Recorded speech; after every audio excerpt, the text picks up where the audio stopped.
असंगठित कामगार संगठन के प्रदेश अध्यक्ष आशुतोष बिसेन एवं कांग्रेस के वरिष्ठ उपाध्यक्ष शेषराम रंगडाले के नेतृत्व में आज स्व सहायता समूह की महिलाओं ने रोजगार दिलाए जाने के लिए बालाघाट कलेक्टर कार्यालय पहुंचकर मुख्यमंत्री के नाम ज्ञापन सौंपा।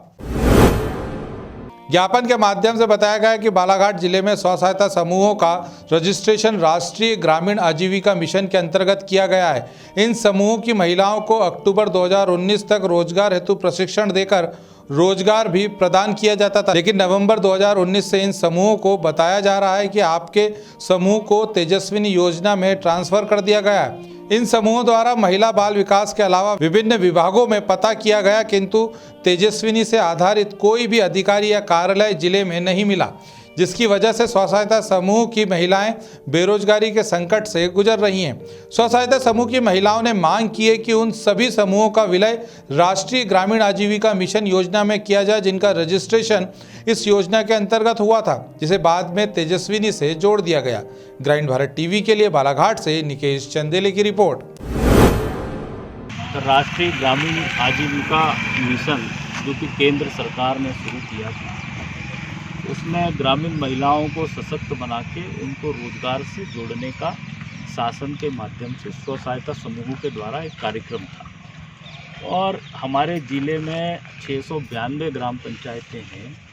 सारी ग्राम पंचायतों में किसी गांव में 5, किसी गांव में 10, कहीं कहीं 20 तक स्व सहायता समूह राष्ट्रीय आजीविका मिशन के तहत बनाए गए थे। उनको पंजीयन दिए गए थे, परंतु पिछले 2020 के शुरुआत में कुछ इनके जो अधिकारी हैं, जिला कार्यक्रम अधिकारी ओम प्रकाश बेदुआ, इनके द्वारा एक संदेश सभी स्व सहायता समूहों को दिया गया कि जो हर ब्लॉक के आधे गांव हैं, इनके संबंधित स्व सहायता समूहों को राष्ट्रीय ग्रामीण आजीविका मिशन से हटा करके तेजस्विनी परियोजना में जोड़ा जा रहा है। ये जो समूह की महिलाएं यहाँ पर आई हैं, ये सारे विभागों में घूमी, महिला बाल विकास में गई, कलेक्टर ऑफिस गई, जिला पंचायत गई, परंतु तेजस्विनी जो परियोजना है या तेजस्विनी जो कार्यक्रम है, उससे संबंधित कोई सक्षम अधिकारी कहीं भी सरकार का नहीं है।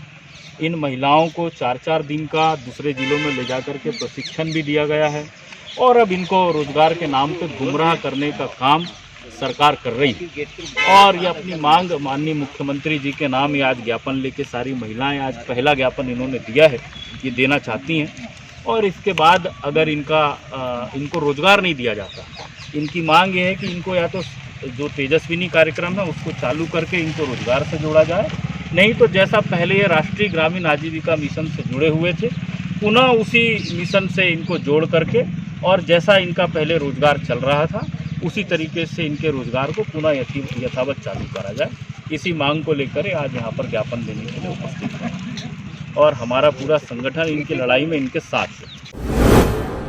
और हम लोग यहाँ पे जो कलेक्ट्रेट में आए हुए हैं, इतनी सारी महिलाओं का ज्ञापन देने के लिए आए हुए हैं कलेक्टर महोदय को। और वो ज्ञापन का मैटर ये है कि जो तेजस्विनी और NRLM हुआ करता था, उसके लिए से ही ज्ञापन देने आए हुए हैं। NRLM में जो महिलाएं पहले कार्य कर रही थी, अब वो तेजस्विनी में उनको कन्वर्ट कर दिया गया है पिछले 1.5-2 सालों से।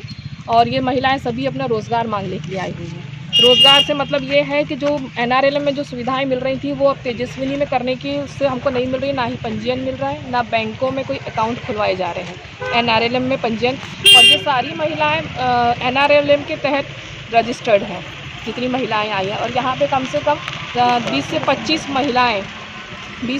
महिलाएं गाँव की महिलाएँ हैं। यानी कि देखा जाए तो बालाघाट जिले के 600 गाँव को आपने तेजस्विनी में ऐड कर दिया गया और निरस्त कर दिया है तेजस्विनी के नाम पे।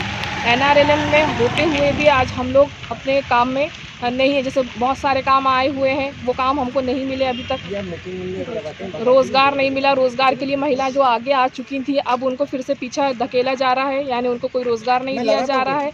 यानी महिला सशक्तिकरण को अब फिर से पीछे किया जा रहा है। जहां वो महिलाएं जागरूक हो चुकी थी, अब उनको फिर से पीछे किया जा रहा है। ये महिलाएं अपना हक मांगने के लिए यहाँ पे आई हुई हैं और अपना ज्ञापन देने आई हुई हैं। इसके पहले भी 2 से 4 बार दे चुके हैं ज्ञापन, जिसके लिए अभी तक कोई सुनवाई नहीं हुई, ना ही कोई इसका हल निकला है अभी तक। ये जो महिलाएं थी पहले 2019 तक के स्व सहायता समूह के अंतर्गत पूरे ज़िले में काम करते थे, लेकिन इनके है इनके समूह को आजकल विसंगठित कर दिया गया है।